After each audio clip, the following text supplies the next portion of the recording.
بصوا يا جماعه، انا نازله اوريكم بس الناس اللي جم عشان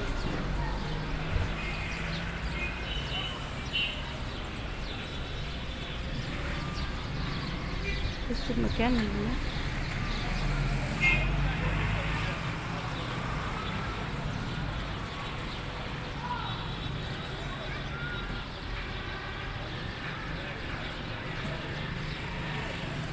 هو من احمد انا هناك اهو، شايفين؟ طبعا احمد اللي لابس ابيض ده، ودول الناس اللي جايين يشتغلوا جايين عشان يشوفوا هيعملوا ايه.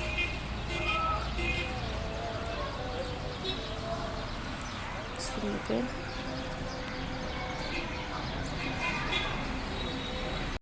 طبعا ده اول يوم بدأنا ننظف بقى ان شاء الله. يعني شلنا طبعا الناس دي شالت الايه، الحاجات الخضراء اللي هو الغابات اللي كانت طالعه دي، شالوها وكانوا بيحطوها على عربيه كده كارو او عربيه حديد كده، وبيروحوا يدلقوها وبعدين يجوا ياخدوا غيرها. شالوا كذا مرة، يعني شالوا يمكن 6 7 مرات، حتى لو انتوا واخدتوا بالكم هيبقى باين. وبعد كده لموا بقى القرف والزبالة والاكياس والبامبرز والقرف اللي كانوا بيرموه الجماعة اللي ما عندهمش، هقول ايه، ما عندهمش دم، بيرموا على المسجد هنا وبيرموا جنب المسجد. وطبعا كل الراجل ده هو واولاده جم طبعا بالأجرة طبعا، جم ولموا الحاجات دي وبيبدأوا يحرقوها بقى. خدوا الحاجات الخضرة دي. طبعا لما سألت احمد قلت له بيعملوا ايه بالحاجات الخضرة دي او بالغابات دي، قال بيأكلوها البهايم عندهم. تمام. شايفين الواد الصغير ده ابن الراجل اللي واقف ده، الواد اللي لابس احمر ده ابن الراجل ده، ومعاه 2 تاني اهو، واحد جه منهم، معاه 3 تاني تقريبا. يعني ما شاء الله معاه 4 اولاد بيساعدوه. والله انا خفت على الواد الصغير ده لان في تحتيه ميه، ف ممكن تطلع حاجه لا قدر الله. هو الواد اللي كان شايل اللي شال الزباله من شويه ده ومشي، اللي لابس ازرق ده مشي على رجله تعبان من شويه. تمام.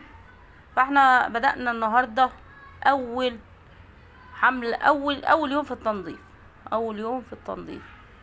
ادعوا لنا كده، الله المستعان. بس ايه، كل ده عشان نقدر ندخل، يقدروا يدخلوا للمكان اللي جوه ده، اللي هي فيه المية الزرقاء دي، المية السوداء دي، ونعرف نسلكه ونظبطه ونغير بقى المواسير ونظبط الدنيا. خليكم معانا وانتوا هتشوفوا، هتنبهروا. شايفين الدخان ده؟ انتوا شوية كده مش هتشوفوا حاجة اصلا من كتر الدخان.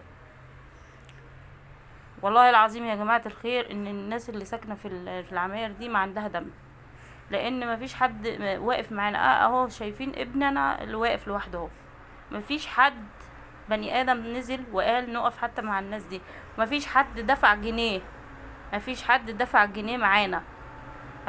احنا ساكنين في الخمسة على فكرة بالمناسبة، يعني عشان تبقوا عارفين، عشان في ناس ما يجيش غير بالدقة على دماغها، عشان هم كمان بجحين. يعني كمان مش عايزين يقفوا، مش راضيين يدفعوا، عايزين اللي ينظف لهم. شفتوا بقى قد ايه؟ والله العظيم لولا الجامع والله تاني لكنت سبتهم يتردموا ويكشي حتى تقع عليهم. يلا عامة ان شاء الله باذن الله تابعوا معانا، هنزل لكم كل ما نعمل حاجة كده باذن الله، هنزل لكم، هتشوفوا المكان ده بقى. في دماغي هنعمل فيه حاجات كتير جدا، هنعمل فيه تنظيفات كده وابداعات. فيلا استنونا كده في اللي جاي ان شاء الله احلى.